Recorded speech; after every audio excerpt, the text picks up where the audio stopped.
मेरा नाम रोशनी है। मैं एक मिडिल क्लास फैमिली से बिलोंग करती हूँ। मेरे पिता की मौत जब मैं 12 साल की थी तभी हो गई थी। मेरे दादा दादी मेरी माँ को बहुत परेशान करते थे। जब से मेरे पापा की मौत हुई थी हमें हर चीज़ की कमी होने लगी थी। रोज़ मेरी दादी मेरी माँ से झगड़ा करती थी। एक दिन मेरी दादी और दादा ने हम माँ बेटी को घर से निकाल दिया। हमारे पास कोई घर नहीं था। मेरी माँ मुझे लेकर दूसरे शहर आ गई थी।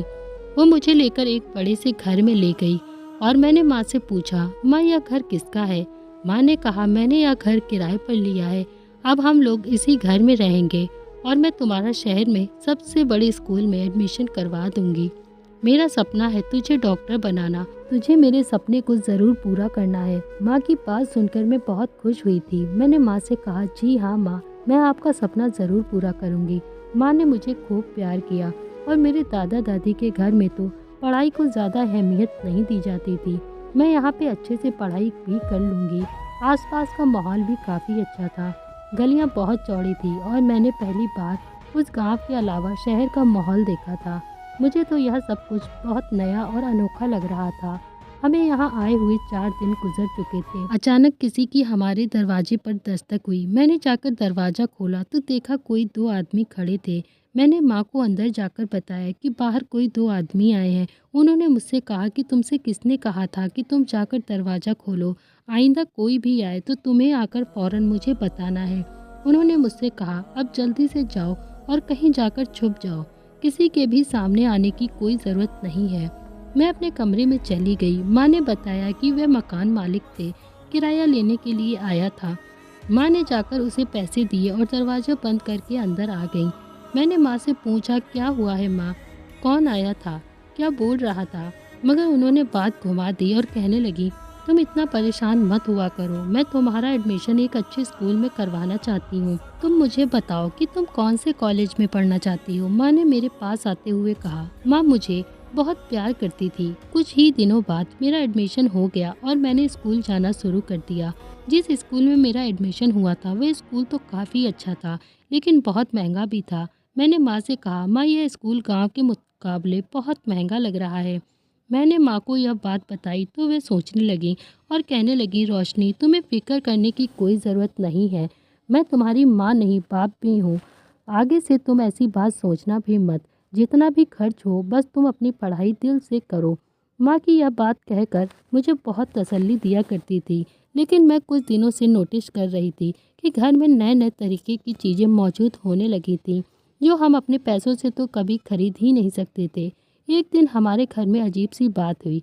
उस दिन मैं कॉलेज से छुट्टी लेकर जल्दी घर आ गई थी। मुझे अपनी तबीयत कुछ ठीक नहीं लग रही थी। मैं जैसे ही छुट्टी लेकर घर आई तो घर का दरवाज़ा खुला देखकर मैं चौंक गई थी। मैंने अंदर झांक कर देखा तो माँ बैठी हुई थी। एक औरत और एक आदमी भी वहाँ पर मौजूद था। उन्हें देखकर तो ऐसा लगता था कि वे माँ के जानने वाले तो बिल्कुल भी नहीं है, बल्कि वो लोग तो कोई और ही लग रहे थे।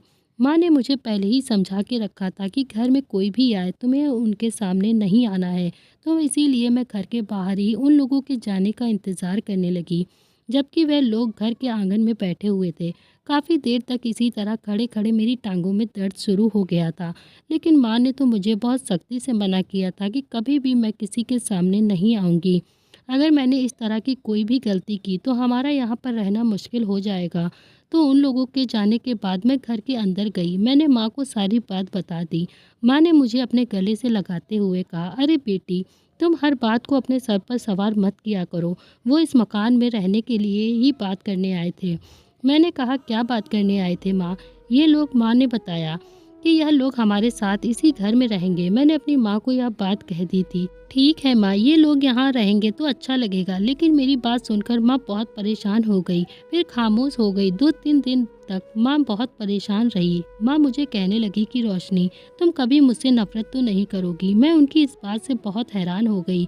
उनकी तरफ देखने लगी। मैंने उनसे कहा, माँ आपको क्या हो गया है? कैसी कैसी बातें कर रही हैं आप? भला मैं आपसे क्यों नफरत करने लगी? आप मेरी माँ हैं, मैं कभी आपसे नफरत नहीं कर सकती। आपके बारे में कुछ गलत तक नहीं सोच सकती। चाहे आप जैसी भी हो, लेकिन आप मेरी माँ हैं। मेरी माँ मुझे रोते हुए देखने लगी और मुझसे कहने लगी कि ठीक है बेटा, तुमने मुझे छोड़ा तो मैं मर जाऊंगी। मैंने माँ से हंसते हुए कहा कि क्या हुआ माँ, आप मुझे धमकी दे रही हो। मेरी बात पर माँ चुप हो गई। उनकी आंखों में आंसू और परेशानी नजर आ रही थी।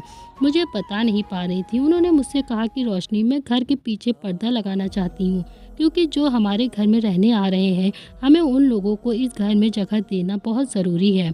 मैंने माँ से कहा, क्यों, ऐसा क्या मजबूरी है माँ, हमारे पास पैसों की इतनी भी कमी नहीं है। आप उस मकान मालिक को समझा क्यों नहीं देते।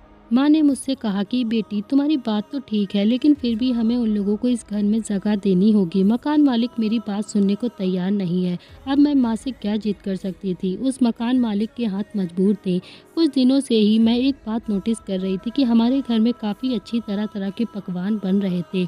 दूध, सब्जी, अब हमारे घर में हर तरह की सब्जी और चीज़ें मौजूद थे। अब हमारे घर में किसी भी तरह की कोई कमी नहीं थी। हमें यहाँ आए हुए 2 साल गुजर चुके थे। जब हम लोग यहाँ आए थे तो हमारे पास कुछ भी नहीं, लेकिन धीरे धीरे अब हमारे घर के हालात सुधर चुके थे। माँ ना जाने क्यों मुझसे हमेशा माफ़ी मांगती रहती थी और यही कहती थी कि तुम मुझे माफ़ कर देना। जब मैं उनसे कहती कि आप कौन सी गलती की बात करती हो माँ, तो वह कहती कि वही गलती जो मैं बिना बताए और गाँव से चली आई थी।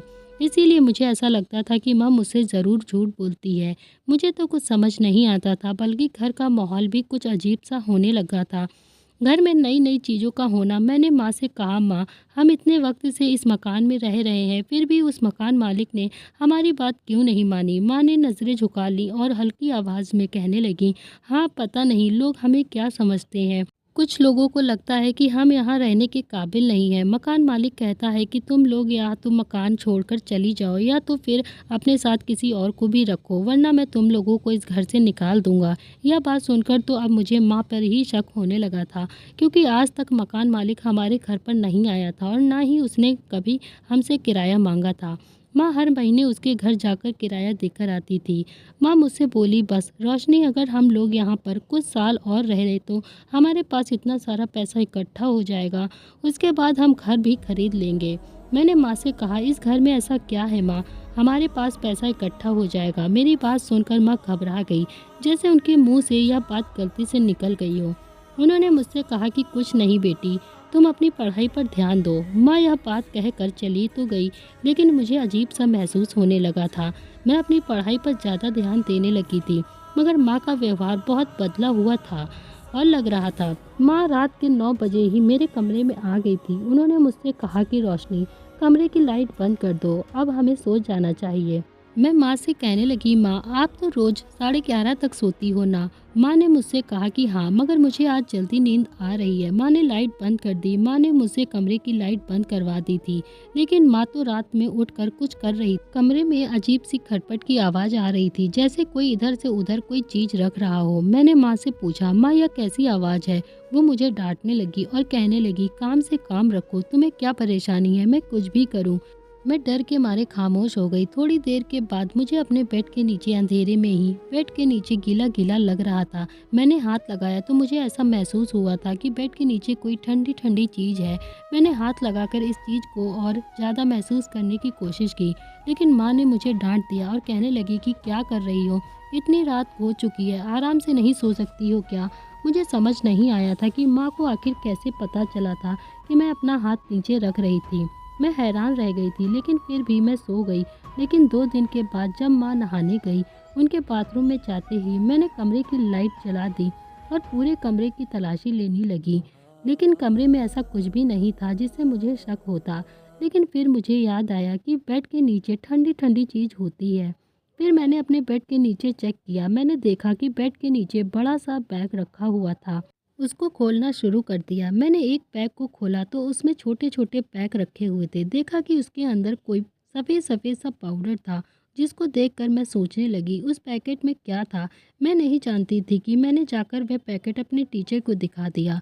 मेरे हाथ में वह पैकेट देखते ही वे चौंक गई और कहने लगी कि यह तुम्हें कहाँ से मिला है। वो समझ गई थी कि मेरे हाथ में जो चीज़ है वह कोई मामूली चीज़ नहीं है। मैंने टीचर से कहा, टीचर, यह मुझे बाहर से मिला है। टीचर ने मेरे हाथ से वह पैकेट ले लिया और कहने लगी, किसी को इसके बारे में मत बताना। मैंने टीचर से कहा कि टीचर, आखिर ये क्या है जो आप मुझे किसी को ना बताने के लिए बोल रही हो। उन्होंने मुझसे कहा कि ये नशा है और ये स्मैक होती है। जिसे सुनकर मेरे पैरों तले ज़मीन निकल गई। मैं तुरंत घर आ गई और माँ के सामने जाकर खड़ी हो गई। मैंने माँ की तरफ देखते हुए कहा, माँ मेरे बेड के नीचे उस बैग में क्या रखा है? माँ कहने लगी, नहीं तो उसमें तो कुछ भी नहीं है। मैंने माँ से कहा, सच में आपको नहीं पता? मुझे पता है उस बैग में स्मैक है, आप नशा करती हो माँ। माँ घबराते हुए मुंह पे हाथ रख लिया और कहने लगी, क्या कह रही हो रोशनी, तुम पागल हो गई हो क्या? सब लोग सुन लेंगे। इस मकान मालिक को हम पर वैसे ही शक हो गया है। मैं यह नशा बेचती हूँ तभी तो उस मकान मालिक ने हमारे बगल में किराएदार रखे हैं, वो पता लगा सकें। माँ की बात सुनकर मैं चुप हो गई। मैंने माँ से कहा, मगर आप ऐसा काम क्यों करती हो? क्या आप नशा करती हो? माँ ने मुझसे कहा, नहीं नहीं रोशनी, मैं नशा नहीं करती। यह नशा नहीं है, यह एक दवाई है। यह दवाई बहुत कीमती है। मैं इसे बेचती हूँ और इसी से पैसे कमाती हूँ। क्या करती बेटी, मुझे तेरी पढ़ाई का खर्च भी तो उठाना था। मैंने माँ से कहा, आप मेरी पढ़ाई का बहाना मत बनाओ। अपने घर पर सामान इकट्ठा करने के लिए ही आप यह सब कुछ किया है। यह मैं बर्दाश्त नहीं कर सकती। मेरी माँ गैर कानूनी काम करे और गैर कानूनी काम करके पैसा कमाए। आप यह सारा काम बंद कर दो, नहीं तो मैं आपको छोड़ के चली जाऊंगी। और मैं अपनी माँ से बहुत नाराज़ हूँ और मैंने कॉलेज जाना भी छोड़ दिया। मैंने अपनी माँ को 5 दिनों का समय दिया। अगर वह इस काम को बंद नहीं करती तो मैं उनके साथ इस घर में नहीं रहूँगी, माँ को छोड़कर चली जाऊँगी। माँ मेरी धमकी से काफ़ी ज़्यादा डर गई थी। उनका कहना है कि यह गैर कानूनी काम अगर वह बंद कर देंगी तो मेरी पढ़ाई भी रुक जाएगी। लेकिन मैं नहीं चाहती थी कि मेरी माँ की बदनामी हो, लोग उनको गलत समझे। अगर इस दुनिया को पता चल गया तो मेरी माँ की बहुत बेइज्जती होगी। अब आप लोग ही बताइए कि मैं अपनी माँ के साथ क्या करूँ? मैं अपनी माँ को जेल भी तो नहीं भेज सकती। उन्होंने मेरे लिए काफ़ी सारी परेशानियाँ उठाई हैं। मैं अपनी माँ के बगैर अकेले अपनी ज़िंदगी कैसे गुजार सकती हूँ? अगर माँ को आज गलती का एहसास हो गया तो मैं उनको माफ़ कर दूँगी। कुछ दिनों के बाद ऐसा ही हुआ। माँ को अपनी गलती का एहसास हो गया। वह मुझसे माफ़ी माँगने लगी। मैंने माँ से कहा, हम इज़्ज़त से पैसा कमाएँगे। मैं कोई छोटी-मोटी जॉब करके अपनी पढ़ाई का खर्चा उठा लूँगी। आपको फ़िक्र करने की ज़रूरत नहीं है। लेकिन अब सवाल यह था कि हम इतने सारे पैकेट का क्या करते? रात के वक़्त हमने उन सारे पैकेटों को पानी में बहा दिया ताकि किसी को पता ना चल सके। मेरी माँ और मैं अब इज्जत से ज़िंदगी जी रहे हैं। हमारे घर में पैसों की थोड़ी कमी तो हो गई है, लेकिन अब हम किसी भी बात से डर कर नहीं रहते।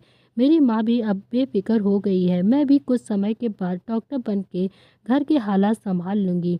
बस इतनी ही थी मेरी कहानी। तो दोस्तों, उम्मीद करती हूँ आपको हमारी कहानी पसंद आई होगी। अगर आपको हमारी कहानी पसंद आई है तो वीडियो को लाइक करें और जल्दी से चैनल को सब्सक्राइब करें। Thank you friends.